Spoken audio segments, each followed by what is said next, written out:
Aggressive, we're out here in the shadow of the Tug Hill frozen tundra. Out here feeding cows with Leon Atwell at Grassy Cow Dairy. We're actually standing on about 2 feet of snow that's packed. So you can see the remnants of what was fed, which really is not that much, but they're literally walking on snowpack to stay up out of the, stay up off the ground. So every day Leon takes a little bit more. He stays on this hard surface and then feeds the hay over into the soft spot. And what I like about this scene out here, even though it's 20 degrees and there's flurries, the cows are super clean, they're super dry, they're not stressed, and they're eating really high quality baleage, indicative of a dairy farmer. A lot of this farm happened was just when I was starting to expand, I didn't want to borrow money to increase my cow number. So I built some stalls outdoors with a little feed alley. I was out wintering my bred heifers in around 2007, and I was just milking too many cows for the tie stall, and put a little outdoor feed alley. And every year that grew until by 2012, all my cows were eating out there all winter, bedding down in sand beds in the barn or outdoors. And it allowed me to go from 70 cows on the pipeline to, if I wanted to milk 120, 140, 150, it didn't matter. A lot of years I was spreading nitrogen and really pushing the ground. I was growing grass well, but I was just signing myself up for buying those inputs every year. And once I recognized the soil health benefits, you know, I'd been playing with them because when you're dry, you get time to think and look at your bills. And I didn't like the money we were spending on fertilizer, so we were trying to cut back as much as we could. But with the conversations coming up with the soil health, it made me recognized as my outwintering as being more of a tool that would benefit me far better than just housing. You know, originally it was mainly housing, you know, and then once I started recognizing it, you know, I'm not afraid to take that group of, you know, whether it's 120 or 200 animals to the farthest corner that we can't see here if the conditions are right, and park them for a week and unroll bales. So it's really helped tremendously with the farm, because I haven't bought any nitrogen for my paddocks in, boy, I bet you it's 7 years. The snow allows me to access wet areas that I would need fertility. You know, I couldn't go spread manure there. I couldn't try to feed the cows real heavy in the spring and fall, but when you put the snow on, I can put the cows there and put in all the fertility I want. You can't do it every year. Some years we're open during the winter and don't have too much, but you just take what's given to you. I keep the laneway going out back, snow blowed out, to be able to get through pretty much any time. And we're going to be out. There's where I keep them in inclement weather, and their main water access right now is there. We're going to be unrolling bales out here where I started Monday, moved them out there so the weather's improving, and I'm not going away. So I'm going to try to cover that half of that meadow as much as I can this winter. I keep the laneway clear. That way, if there's any issues, I can bring the herd down. I've got an outdoor feed alley on this side of the barn. You can't really see it. But that's hopefully something that does not happen in a winter. What I always found, this is what works for me, I try to always be ahead of the game. I always try to have bales in front of me so that if I have a few bad days, I don't have to fight to get them. I hate being behind. Oh. So planning is probably the biggest thing that we have to be aware of here. Every year where I unroll bales, you can see the grass is greatly improved. Unrolling bales is a delicate way of doing it. I'll never lose any grass where I've unrolled bales. If I set bales, there might be damage around where they ate that bale, or if that bale smothered and all. But being said that, with my soil microbial activity getting better, last winter I'd set a bunch of bales, and by June you couldn't tell where they're set hardly. I thought I'd be looking at refusal and manure for a year at least. I wasn't looking at it for 4 or 5 months. It was gone. So this is actually this year's feeding. Yes, and this was when we had 300 inches of snow, so I fed way too much here. Wow, it's filled in really fast. You got to see it where it's fertile. Yeah. Over there. Okay. Amazing. But you can see, this grass wasn't here last year. It looked like that. Yeah. I've grazed this with the bulls probably 4 weeks ago. The bull and dry cow. Really? It's been grazed once already. Well, actually, technically twice. When first green up came, they No flashed kidding. it, and then I turned around and grazed Wow. it 3 or 4 weeks ago. That's pretty stark from that to Yeah. that lowland. Yeah. So you're confident you're not going to need to seed this. No. No, you come in here, come back in about a year, and it'll be unbelievable grass. As long as this winter, I don't have to do something like this again. That's the only fear, is if you get in that trap again. Yeah. You know, but if I got in that trap again, I would concentrate up there on the top. Yeah, yeah. Unrolling hay, everybody talks about the waste.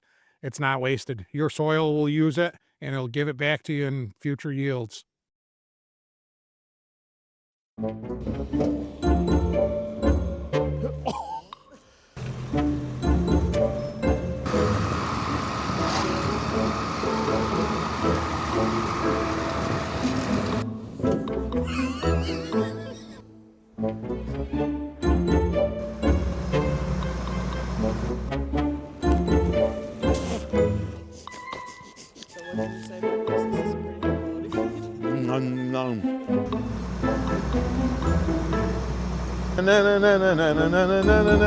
Okay, I'm in now.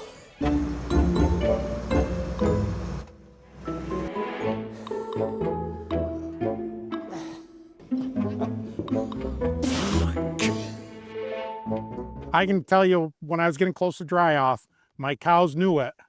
You know, they were watching that gate and waiting at the gate, and the day I let them out, it was a day colder than this, and 120 animals went through the gate in 1 minute and 14 seconds. And that night, I checked out here, and there wasn't anybody by the gate. You know, the cows enjoy this. They much prefer to be out on the dirt or the snow than they do the concrete. We dry off, I dried off January 22nd. My first due date is March 28th, so they're going to get a little bit of a longer dry period. I used to just shoot for 60 days. I'll go out with a snowblower and make a couple paths, and then as I unroll bales, move over a little bit every time. There's a little more refusal you see there yesterday. It's mixed into the snow because we probably got 4 or 5 inches of snow during the day. But most days, oh, they have pretty good utilization. I just march it across.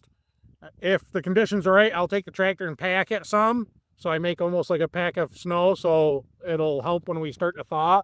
If you have the right conditions, you can kind of be on an island of snow while your ground's drying out 100 yards away.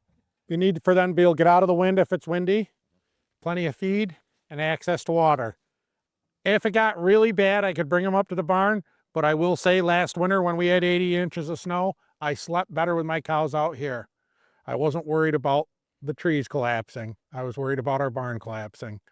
They have access to different chunks of woods depending on direction of wind, and you just kind of got to plan ahead a little for it. Most days they'll stay right out here. Like, it would not surprise me if these cows bed down out here tonight and 80% of them are located right here in the morning. The most dangerous day for my cows is a nice sunny day after we've had some poor weather, because you'll get cows that'll lounge out on the different spots, and I've had them get stuck on their side. It's my single biggest risk I have doing this. I can think in 20 years out wintering animals, I had one heifer hurt a shoulder probably 15 years ago. Otherwise, it's getting stuck on their side.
for us in agriculture, we like to see what's possible.